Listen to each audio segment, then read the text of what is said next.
They say, oh my gosh, I see the way you shine. Take your camera to Marwari মানেই এরকম আনন্দের কিছু ঘন মুহূর্ত। মানে আমি যখন আমার মার বাড়িতে যাই তখন বাচ্চা হয়ে যে একদম বাবুদের মতো কাজ করি, যেটা নাকি সবাই হয়তো বা করে থাকে। মার বাসায় আসলে একটা শান্তি অন্যরকম কাজ করে মনের ভিতরে, কেন জানি আনন্দ মনে হয় এবং নিজেকে বাচ্চা বাচ্চা বাবা বাবা মনে হয়।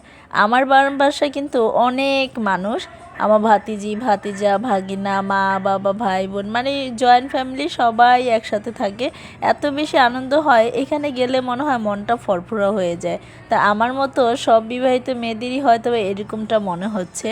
তো ছাদে চলে আসলাম আজকে কাপড় কম্বলটা শুকাতে দিতে, কারণ শীতের মধ্যে একটু কম্বল টম্বল শুকান না দিলে ভালো লাগে না।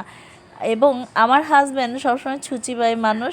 ও আমি মার বাসায় আসলে বাবুর জন্য বল বালতি এগুলো দিয়ে দেয় গোসল করার জন্য। অন্য বালতিতে যেন বা অন্য বলে যেন আমার বাচ্চাকে গোসল না করে, তাহলে নাকি রোগ জীবাণু ছড়াবে। তো যাই হোক, হাজব্যান্ডকে খুশি করে একটা স্ত্রীর কাজ, সেই অনুযায়ী আমিও নিয়ে আসি সব সময়। আসলে আমরা মেয়েরা যখনই নাকি হাজব্যান্ডের বাসায় থাকি তখনই মার বাসা ভালোবাসাটাই অন্যরকম থাকে। কিন্তু যারা নাকি ডিভোর্স হয়ে মার বাসায় পড়ে থাকে তাদের জীবনে কিন্তু এই সুখ আনন্দ এগুলো থাকে না। জামাইয়ের ভাত খাওয়া কিন্তু চারটিখানি কথা না বোন। যারা নাকি সংসার করছে এবং জয়েন্ট ফ্যামিলির মধ্যে থাকছে তারা খুব ভালো করেই জানে এ হাজব্যান্ডের ভাত খাওয়াটা কতটা কষ্টের। আসলে প্রত্যেকটা মেয়ের নিজস্ব কিছু ইনকাম থাকা দরকার, কারণ সব হাজব্যান্ডরা কিন্তু একটা মেয়েকে হাত খরচ দেয় না। তাহলে আমাদের কি হাত খরচ লাগে না? অবশ্যই লাগে, কিন্তু সেটা পুরুষরা বুঝে না।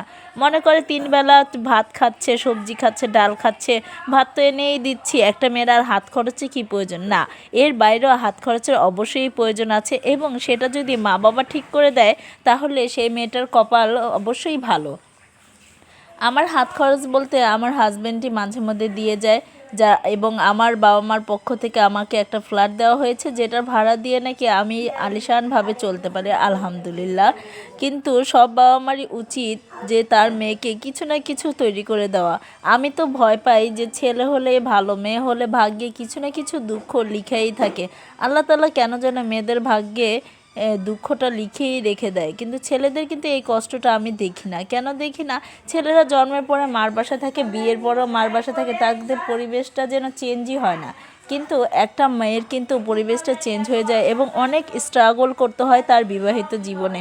তার মায়ের বাসার জীবনটা থাকে একরকম, সেখানে পরিবেশটা থাকে একরকম, কিন্তু বিবাহিত জীবনের পরে আরেক বাড়িতে যাওয়া লাগে, সেখানে মানুষজন অন্যরকম, তাদের মন মানসিকতা অন্যরকম, তাদের পরিবেশ চলাফেরা কাপড় চোপড় খাওয়া দাওয়া সব কিছুই অন্যরকম, এবং একটা মেয়ের এগুলোই মেনে নিতে হয়। কিন্তু এটা সেই পরিবারের মানুষটা কিন্তু কখনোই বুঝে না যে এত কিছু চেঞ্জিংয়ের মধ্যে দিয়ে একটা মেয়ে এসেছে, আমাদের বাসায় বসেছে, খাচ্ছে দাচ্ছে, আমাদের মতো করেই চলছে, এটাই তো অনেক কিছু।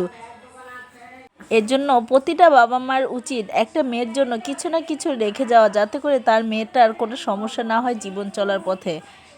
তো আমার ভিডিওটা যদি ভালো লেগে থাকে অবশ্যই লাইক সাবস্ক্রাইব এবং ফলো করে আমাদের পাশে থাকবেন। Thank you so much for watching my videos.